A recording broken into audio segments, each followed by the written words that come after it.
La plupart d'entre vous, mes frères bien-aimés, possèdent une foi ferme, un jugement solide. Leur âme, attachée à Dieu, ne s'émeut pas en présence des maux de cette vie. Semblable à un rocher, elle résiste aux assauts du monde, aux flots impétueux du siècle, et elle sort de la tentation, éprouvée mais non vaincue. Cependant, il en est parmi vous qui, par suite de la faiblesse de leur caractère, du peu d'énergie de leur foi, du charme des choses créées, de la mollesse de leur sexe, et ce qui est plus grave encore, des erreurs qui obscurcissent la vérité, chancellent dans la voie du salut et ne songent pas à profiter de la grâce divine qui sommeille dans leur cœur. Il m'a semblé que je devais m'adresser à eux en toute franchise. Donc malgré ma faiblesse, je viens combattre avec la parole divine la négligence qui paralyse leur âme trop délicate et leur rappeler qu'en qualité de chrétiens, ils doivent être dignes de Dieu et du Christ. Le soldat du Christ, mes frères bien-aimés, doit d'abord se connaître lui-même. Placé dans le camp du Seigneur, il soupire après les biens éternels. Ne vous laissez ni effrayer, ni même arrêter par les tempêtes de ce monde. Elles ont été prédites par le divin Maître. Avez-vous oublié que, pour instruire son peuple et fortifier son Église contre les maux à venir, il a annoncé des guerres, des famines, des pestes, des tremblements de terre? Bien plus, afin que ces terribles événements ne viennent pas nous frapper à l'improviste, il a fixé l'époque, et c'est à la fin des temps qu'ils doivent le plus se multiplier. La prophétie s'accomplit, et de là, nous pouvons conclure que les autres prédictions s'accompliront à leur tour. Car le Seigneur a dit, « Lorsque vous verrez toutes ces choses, sachez que le royaume de Dieu est proche. » Oui, mes frères bien-aimés, le royaume de Dieu est proche. Le monde passe, et nous allons jouir de la vie véritable, du salut, du bonheur éternel, du paradis que nous avions perdu. Déjà, le ciel succède à la terre, la grandeur à la misère, l'éternité au néant. Qui donc, en présence de ces biens, se livrera au doute et à l'anxiété? Qui s'abandonnera à la crainte et à la tristesse s'il lui reste encore un rayon de sa foi et d'espérance? On craint la mort quand on ne veut pas aller vers le Christ. On ne veut pas aller vers le Christ quand on désespère de régner avec lui. Il est écrit que le juste vit de la foi. Si vous êtes juste, si vous vivez de la foi, si vous croyez véritablement en Dieu, pourquoi ne pas accueillir avec empressement la voix du Christ qui vous appelle, alors que vous devez régner avec lui et que vous avez foi en ses promesses? Pourquoi ne pas vous féliciter d'être à l'abri des atteintes du démon? Siméon, le juste par excellence, accomplit avec une foi pleine et entière les préceptes du Seigneur.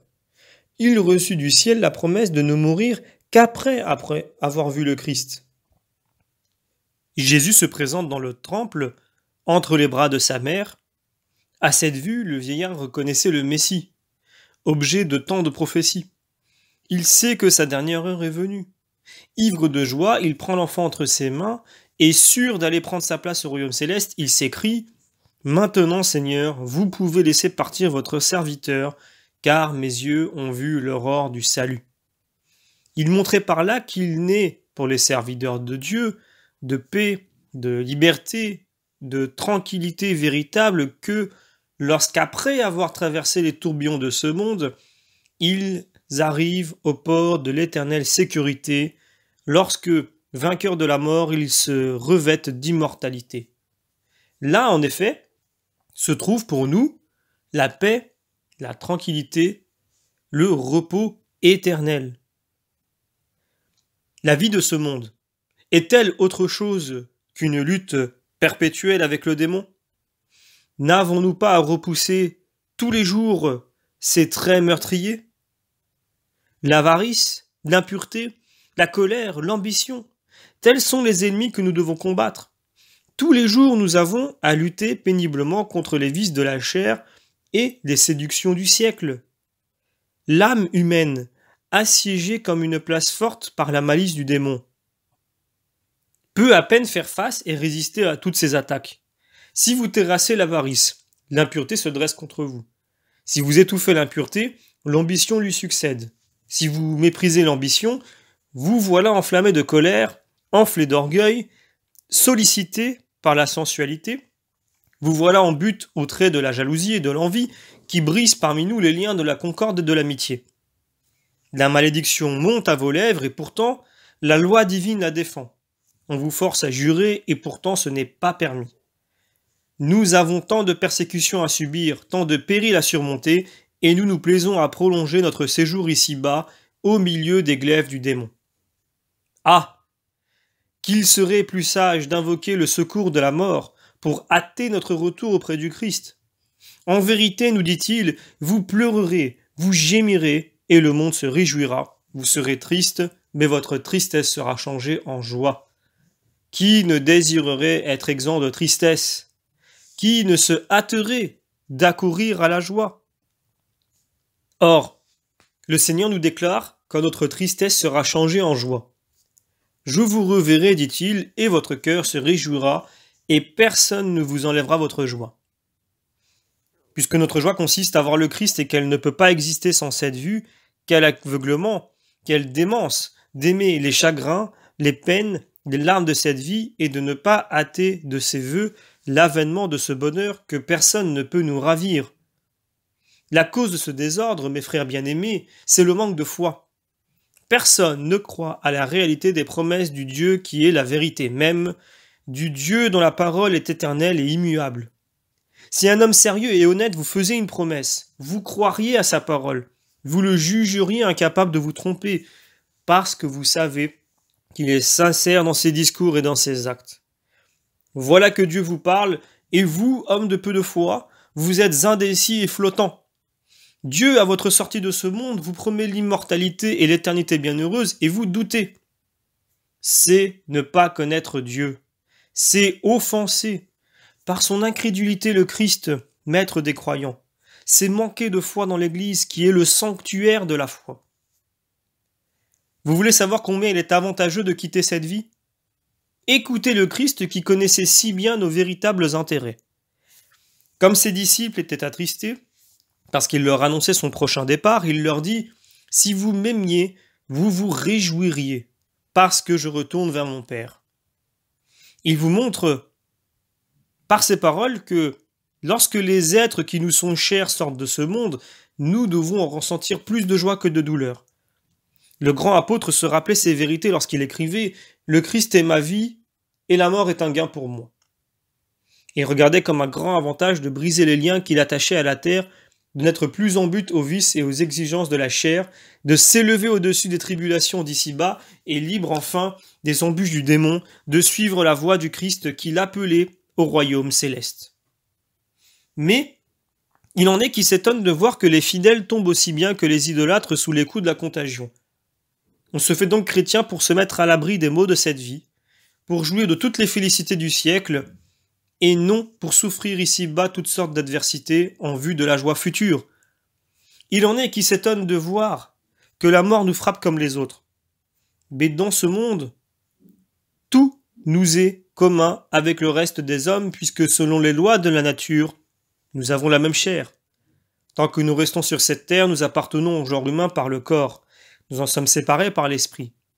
Ainsi, en attendant que ce corps corruptible revête l'incorruptibilité, que cette chair sujette à la mort devienne immortelle et que l'esprit nous conduise à Dieu le Père, toutes les incommodités corporelles, quelles qu'elles soient, nous sont communes avec les autres hommes. Lorsque la terre nous refuse ses fruits, la faim n'épargne personne. Lorsqu'une ville tombe entre les mains des ennemis, tous les citoyens deviennent captifs. Lorsque l'implacable sérénité du ciel empêche l'action des pluies, la sécheresse est la même pour tous. Qu'un navire se brise sur les écueils, tous les passagers, sans exception, périront dans un naufrage commun. Il en est de même de toutes les maladies. Douleur des yeux, accès de fièvre, infirmité des membres, elles nous sont communes avec le reste des hommes parce que nous avons la même chair. Bien plus, si le chrétien a une idée exacte de sa mission sur la terre, il comprendra que ses épreuves doivent être plus nombreuses que celles des autres hommes, parce que ses luttes avec le démon sont plus fréquentes. Si l'avertissement que nous donne l'Écriture. Mon fils, en vous consacrant au service de Dieu, persévérez dans la justice et dans la crainte du Seigneur et préparez votre âme à la tentation.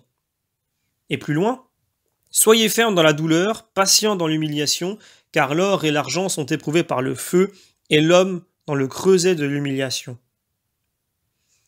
Ainsi, Job, après la perte de ses biens et la mort de ses enfants, couvert lui-même de plaies et de vers, ne fut pas vaincu, mais purifié par l'épreuve. Voyez comme l'héroïsme de sa patience éclate au milieu de tant de combats et de douleurs. Je suis sorti nu du sein de ma mère, nu je descendrai dans mon sépulcre. Le Seigneur m'a tout donné, il m'a tout ôté, il a agi selon sa sagesse, que son nom soit béni. Son épouse lui disait de proférer dans sa souffrance des plaintes et des blasphèmes contre Dieu. Vous parlez comme une femme insensée, lui répondit le patriarche. Si nous avons reçu des biens de la main du Seigneur, pourquoi n'en recevrions-nous pas des maux? Ainsi, toutes ces choses, dans tout ça, Job ne pécha point en parole contre Dieu. C'est pourquoi le Seigneur lui rend témoignage en ces termes. As-tu remarqué mon serviteur Job? Il n'en est point de semblable sur la terre. C'est un homme sans tache, un vrai serviteur de Dieu. Tobie, après de bonnes œuvres, après s'être attiré par sa miséricorde les éloges de tous ses concitoyens, devient aveugle. Il continue à craindre et à bénir Dieu dans l'adversité et la perte de ses forces ne sert qu'à le rendre plus saint. Son épouse tente aussi de le pervertir. Où sont, dit-elle, tes bonnes œuvres? Vois ce que tu souffres. Tobie chapitre 2. Mais lui, ferme dans la crainte du Seigneur, trouvant dans sa foi assez de force pour faire face à toutes les douleurs, résista aux sollicitations de son épouse et mérita par sa patience de jouir des bénédictions de Dieu. Aussi l'ange Raphaël le loue en ces termes. Il est honorable de révéler et de publier les œuvres de Dieu. Lorsque tu priais, ainsi que Sarah, l'épouse de ton fils, j'offrais à Dieu votre prière. Lorsque tu ensevelissais les morts et que tu quittais ton repas à la hâte pour leur rendre ce triste devoir, j'étais auprès de toi. Maintenant Dieu m'envoie pour te guérir et pour délivrer Sarah, l'épouse de ton fils. Je suis Raphaël, un des 7 anges qui se tiennent et habitent devant la majesté de Dieu. Tobie chapitre 12. Cette patience dans l'épreuve a toujours été la vertu des justes. Les apôtres, guidés par la loi du Seigneur, ont eu pour règle de ne pas murmurer dans l'adversité, mais de supporter avec courage et patience tous les événements dans ce monde. Les Juifs, au contraire, offensaient Dieu par leurs fréquents murmures, comme l'atteste le livre des Nombres. Qu'ils cessent de murmurer contre moi, dit le Seigneur, et ils ne mourront pas. Ne murmurez donc pas, mes frères bien-aimés, mais supportons tout avec courage. Car il est écrit, le sacrifice agréable à Dieu est une âme brisée par la tribulation. Dieu ne rejette pas un cœur contrit et humilié. Dans le Deutéronome, Moïse, inspiré par l'Esprit Saint, nous donne la même leçon. Le Seigneur votre Dieu vous éprouvera en vous envoyant la famine et votre conduite montrera si vous avez bien ou mal gardé ses préceptes. Il dit encore, le Seigneur vous éprouve pour savoir si vous l'aimez de tout votre cœur et de toute votre âme. Deutéronome chapitre 13. Abraham fut agréable à Dieu parce qu'il ne craignit pas pour lui plaire de sacrifier son fils. Vous, qui ne pouvez accepter la perte d'un fils, déjà condamné à la mort par les lois de la nature, que feriez-vous si vous receviez l'ordre de l'immoler? La foi et la crainte de Dieu doivent vous préparer à tous les événements. Qu'il s'agisse de la perte de votre fortune, de la maladie qui vient tourmenter votre corps, de la mort de votre épouse et de vos enfants sur lesquels vous êtes réduits à pleurer, regardez tous ces accidents, non comme une occasion de chute, mais comme des combats. Loin d'affaiblir ou de briser la foi du chrétien, il manifeste au contraire son courage dans la lutte. Il méprise les maux de cette vie parce qu'il compte sur les biens éternels. Sans combat, pas de victoire, mais après la victoire, la couronne devient la récompense du vainqueur. Le pilote se fait connaître dans la tempête, le soldat dans la bataille. Il serait ridicule de se vanter quand il n'y a pas de péril. C'est la lutte contre l'adversité qui fait ressortir les qualités sérieuses et solides. L'arbre dont les racines pénètrent profondément dans le sol résiste au choc des tempêtes. Le navire solidement construit est battu par les flots sans être brisé par eux. Quand on vanne le blé sur l'air, les grains forts et pesants résistent à l'action du vent qui n'emporte que la paille inutile. Aussi l'apôtre saint Paul, après tous ses naufrages, après ses flagellations, après tous les tourments infligés à son corps, ne voit dans ses adversités qu'une épreuve d'où sa vertu doit sortir plus pure et plus vraie. Pour réprimer mon orgueil, dit-il, je porte en moi un aiguillon charnel, un ange de Satan qui me donne des soufflets. 3 fois j'ai prié le Seigneur de m'en délivrer, et il m'a répondu, ma grâce te suffit, car la vertu se perfectionne dans l'infirmité. Ainsi, lorsque nous sommes en face de l'infirmité, de la maladie ou d'un fléau quelconque, notre vertu reçoit son perfectionnement et notre foi, ferme dans l'épreuve, mérite la couronne. La fournaise, dit l'Esprit Saint, éprouve les vases du potier et la tribulation éprouve les hommes justes. Il y a une grande différence entre nous et ceux qui ignorent le Dieu véritable. Ceux-ci, dans l'adversité, s'abandonnent à la plainte et au murmure. Pour nous, les malheurs d'ici-bas, loin de nous détourner de la vertu et de la foi, ne font que nous fortifier davantage. Que le désordre qui s'introduit dans nos entrailles épuise nos forces. Que ce feu mystérieux qui s'allume dans notre sein ulcère notre gorge. Qu'un vomissement continu déchire notre poitrine. Que nos yeux s'injectent de sang. Que la contagion rende nécessaire pour quelques-uns l'amputation des pieds ou de quelques autres membres. Qu'une langueur mortelle s'emparant de nos corps épuisés affaiblisse notre marche, paralyse nos oreilles, obscurcissent nos yeux.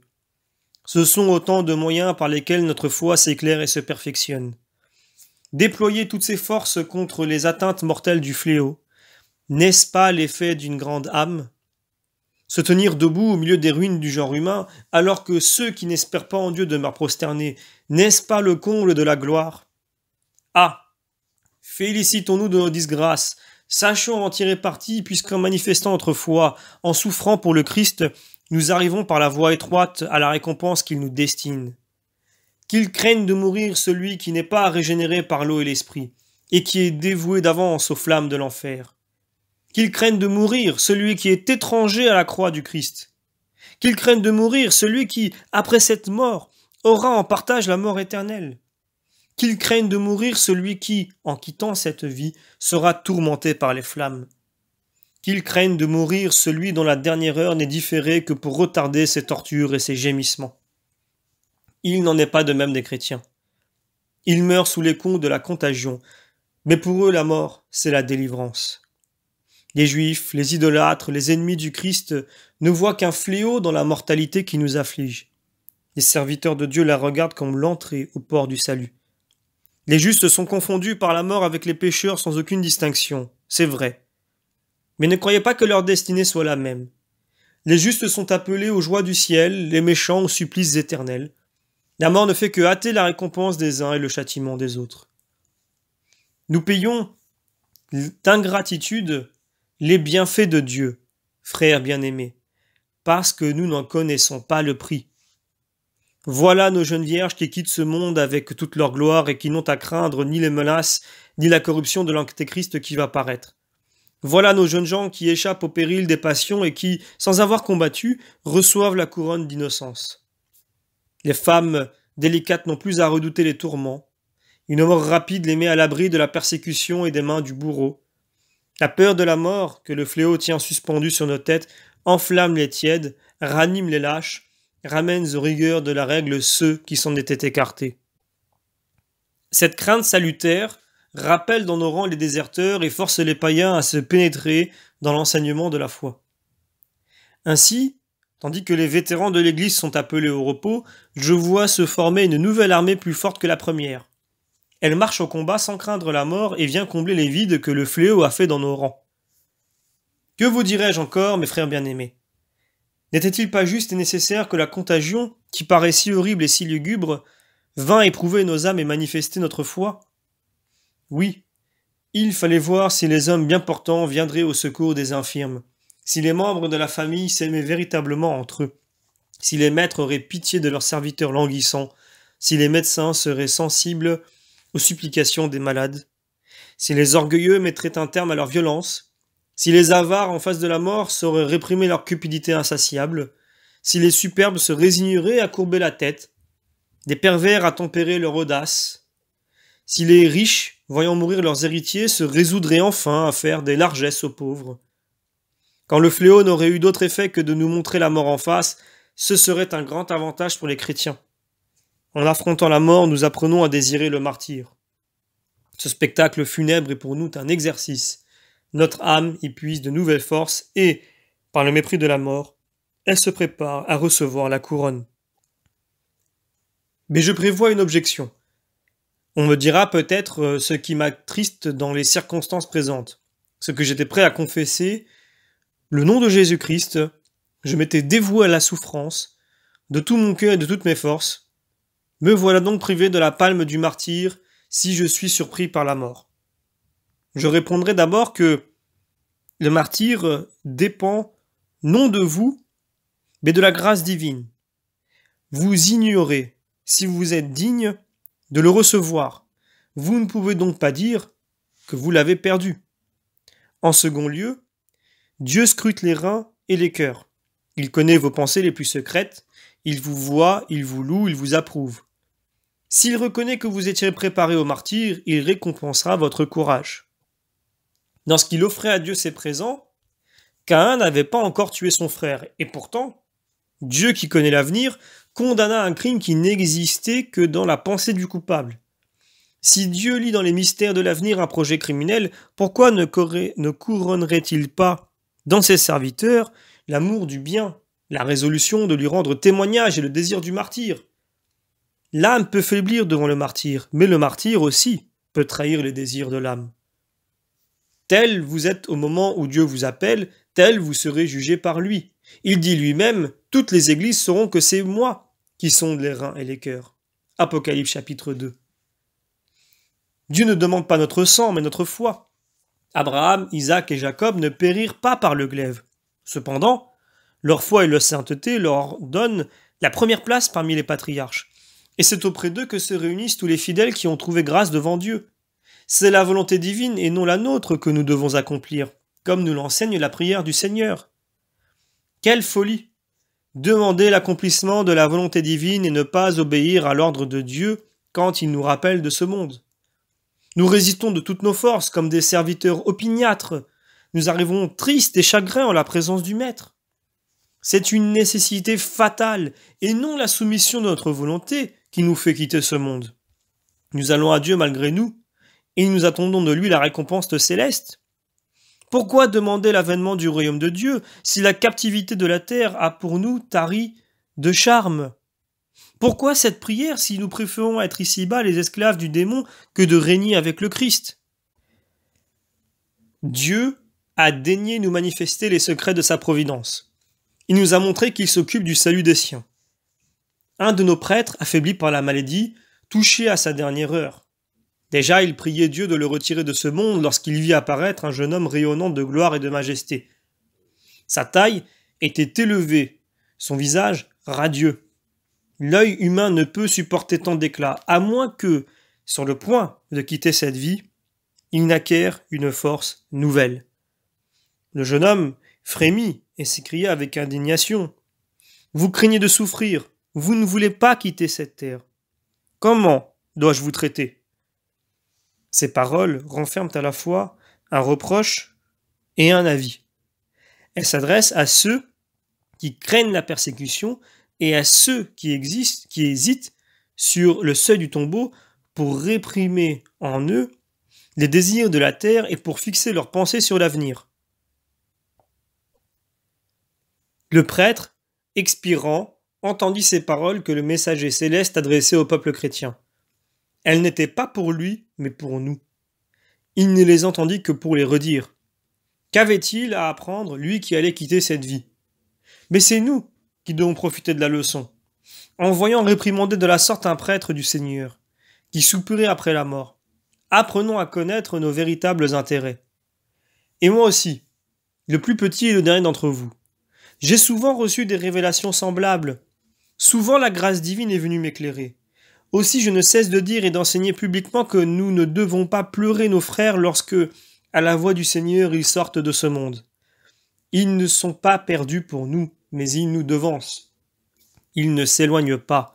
Ils vont nous attendre là-haut, après avoir accompli avec nous leur pèlerinage. Nous devons les regretter, mais non les pleurer. À quoi bon des habits de deuil quand ils ont revêtu dans le ciel la robe blanche? Ne prêtons pas le flanc aux censures des païens. C'est avec raison qu'ils nous reprocheraient de pleurer comme à jamais perdu des âmes que nous disons vivantes auprès de Dieu. C'est avec raison qu'ils se plaindraient de ne pas trouver dans nos actions la foi que nous exprimons par nos paroles. Agir de la sorte serait mentir à notre espérance et à notre foi. Notre langage serait celui d'un comédien. Qu'importe que la vertu brille dans nos paroles, si nos actes la démentent. L'apôtre Saint Paul condamne ceux qui, à la mort de leurs proches, se livrent à une tristesse excessive. Nous ne voulons pas, mes frères, que vous soyez dans l'ignorance sur ceux qui dorment du sommeil de la mort, afin que vous ne soyez pas contristés comme ceux qui n'ont pas d'espérance. Si nous croyons que Jésus est mort et ressuscité, nous croyons aussi que Dieu ressuscitera avec Jésus ceux qui sont morts en lui. 1 Thessaloniciens chapitre 4. D'après l'apôtre, ce sont les hommes sans espérance qui sont contristés par la perte de leurs proches. Mais nous qui vivons d'espérance, qui croyons en Dieu, qui savons que Jésus-Christ est mort et ressuscité pour nous, nous qui demeurons dans le Christ et qui ressusciterons par lui et en lui, pourquoi ne voulons-nous pas quitter cette vie? Ou bien pourquoi pleurons-nous ceux qui partent, comme s'ils disparaissaient pour toujours? Et pourtant Jésus nous dit « Je suis la résurrection et la vie, celui qui croit en moi, quoique mort, vivra. Et tout homme qui vit et croit en moi ne mourra pas éternellement. » Si nous croyons au Christ, ayons foi à ses promesses, et sûrs d'éviter la mort, attachons-nous à lui, puisque c'est avec lui que nous devons vivre et régner pour toujours. Mourir, c'est passer à l'immortalité. On ne peut arriver à la vie éternelle si on ne quitte cette terre. La mort n'est donc pas un exil, c'est un passage qui nous mène du temps à l'éternité. Qui ne se hâterait vers un avenir meilleur? Qui ne voudrait devenir semblable au Christ et arriver à la dignité de la grâce céleste? L'apôtre Saint Paul nous dit « Notre conversation est dans le ciel. C'est de là que nous attendons Jésus-Christ, notre Maître, qui transformera ce corps terrestre en le rendant semblable à son corps glorieux. Tels nous serons nous-mêmes, d'après la promesse du Christ. Il veut que nous soyons heureux avec lui dans les demeures éternelles. Mon Père, dit-il, je veux que ceux que vous m'avez donnés soient avec moi et qu'ils voient l'éclat dont vous m'avez environné avant l'origine du monde. Et nous pleurerions, nous gémirions quand nous marchons vers la demeure du Christ et le royaume céleste. Ah, plutôt confiants dans la promesse du Seigneur qui est toute vérité, réjouissons-nous de notre départ et de notre translation. Enoch, dit la Genèse, plut à Dieu et il ne parut plus sur la terre, parce que Dieu le transféra dans un séjour meilleur. Ainsi, Dieu récompensa le patriarche en le délivrant de la corruption d'ici-bas. L'Esprit Saint nous apprend encore, par la bouche de Salomon, que ceux qui sont agréables à Dieu quittent ce monde plus tôt que les autres, de peur qu'en y prolongeant leur séjour, ils n'en contractent la souillure. Il a été enlevé, dit le livre de la sagesse, de peur que le mal ne corrompît son intelligence. Son âme était agréable à Dieu, et c'est pour cela qu'il s'est empressé de l'enlever du milieu de l'iniquité. Les psaumes nous représentent également l'âme dévote s'élançant vers Dieu avec les ailes de la foi. Que votre demeure est agréable, ô Dieu des vertus, je soupire après vous, je me hâte vers vos sacrés parvis. Je comprends qu'il veuille rester longtemps dans le monde, celui qui est aimé du monde, celui qui se laisse prendre aux amorces de la volupté. Mais le monde est le chrétien. Pourquoi donc aimez-vous votre ennemi? Pourquoi ne suivez-vous pas plutôt le Christ qui vous a racheté et qui vous aime? Saint Jean, dans son épître, nous exhorte à ne pas suivre les désirs de la chair. N'aimez pas le monde, dit-il, ni ce qui est dans le monde. Si quelqu'un aime le monde, la charité du Père n'est pas en lui. Car tout ce qui est dans le monde est concupiscence de la chair, concupiscence des yeux et ambition du siècle. Tout cela ne vient pas du Père, mais du monde. Or, le monde passera avec sa concupiscence, mais celui qui fait la volonté de Dieu vivra éternellement comme Dieu lui-même. Donc, mes frères bien-aimés, ranimons notre foi, fortifions notre âme, préparons-nous à accomplir la volonté divine et, bannissant toute crainte de la mort, songeons à l'immortalité qui doit la suivre. Que notre conduite s'accorde avec notre croyance. Ne pleurons plus la perte de ceux qui nous sont chers, et quand l'heure du départ sonnera pour nous, allons sans hésitation et sans retard auprès de Dieu qui nous appelle. Telle doit être dans tous les temps la conduite des serviteurs de Dieu, mais surtout à notre époque. Nous voyons en effet crouler le monde sous les fléaux qui l'envahissent de toutes parts. Le présent est bien triste, l'avenir sera plus triste encore. C'est donc un avantage pour nous de quitter promptement cette vie. Si vous voyez les murailles de votre maison chanceler, le toit s'effondrer, l'édifice tout entier, car les édifices périssent aussi de vieillesse, vous menacez d'une ruine prochaine. Ne vous hâteriez-vous pas de fuir? Si vous êtes assaillis en mer par une violente tempête, si les flots soulevés vous menacez d'un naufrage prochain, ne vous hâteriez-vous pas de gagner le port? Mais regardez donc le monde chancelle, il tombe. Ce n'est plus la vieillesse, c'est la fin des choses. Tout annonce une chute imminente, et lorsque Dieu, par un appel prématuré, vous arrache à tant de ruines, de naufrages, de fléaux de tout genre, vous ne l'en remerciez pas, vous ne vous en félicitez pas. Considérons, mes frères bien-aimés, que nous avons renoncé au monde et que nous sommes sur la terre comme des étrangers et des voyageurs. Saluons le jour qui assigne à chacun son domicile véritable, le jour qui nous délivre des liens de cette vie pour nous rendre au paradis et au royaume céleste. Qui donc, vivant sur la terre étrangère, ne se hâterait de revenir vers sa patrie? Quel homme, traversant les mers pour rejoindre sa famille, ne désirerait un vent favorable pour embrasser plutôt ces êtres si chers? Notre patrie, c'est le ciel, là où se trouvent nos ancêtres, c'est-à-dire les patriarches. Pourquoi ne pas nous hâter de jouir de leur vue? Là nous attendent ceux qui nous sont chers, nos pères, nos frères, nos fils, l'assemblée entière des bienheureux, assurés de son immortalité, mais inquiète de notre salut. Quel bonheur pour eux et pour nous de se rencontrer, de se réunir de nouveau. Quelle volupté d'habiter le royaume céleste sans crainte de mourir et avec la certitude de vivre éternellement. Peut-il exister une félicité plus complète? Là se trouve l'assemblée glorieuse des apôtres, le cœur des prophètes, le peuple innombrable des martyrs victorieux dans les combats et dans la souffrance. Là sont les vierges triomphantes qui sont soumises aux lois de la chasteté, la concupiscence de la chair. Là sont les miséricordieux, qui ont distribué aux pauvres d'abondantes aumônes et qui, selon le précepte du Seigneur, ont transporté leur patrimoine terrestre dans les trésors du ciel. Hâtons-nous, mes frères, de nous joindre à cette auguste assemblée. Souhaitons d'être bientôt avec eux en présence du Christ. Que cette pensée soit connue de Dieu, que le Christ, notre Maître, la trouve gravée dans nos cœurs. Plus nos désirs seront ardents, et plus la récompense qu'il nous destine sera abondante.